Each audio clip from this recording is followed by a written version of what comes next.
ఈసారి సంక్రాంతి పండుగ బుధ గురు శుక్రవారాలు వచ్చింది. నాన్ వెజ్ తినే వాళ్ళకు పెద్ద చిక్కే. బుధవారం చాలా మంది తింటారు కాబట్టి తినొచ్చు, కానీ ఆ రోజు భోగి పండుగ, తెల్లవారితే గురువారం సంక్రాంతి పండుగ, ఆ రోజు కూడా తినరు. కనుమ శుక్రవారం వచ్చింది, అస్సలే తినరు.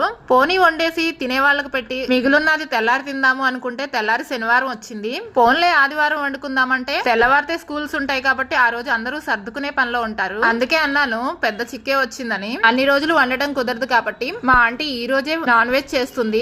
నేను చేసిన బగారా రైస్ అంటే మా ఆంటీకి చాలా ఇష్టం, అందుకే అదొక్కటి చేయడానికైనా నన్ను పిలుస్తుంది. ఆంటీ చెయ్యి పెద్దదే, చేసిందంటే ఇంత అంతా చేయదు, కొంచెం ఎక్కువగానే చేసిద్ది, అందరికీ ఇచ్చిద్ది. ఒట్టి రైస్ చేస్తే సరిపోదు కదా, కర్రీస్ అయితే ఆంటీయే చేస్తుంది. Chicken fry, chicken curry, mutton curry చేసింది.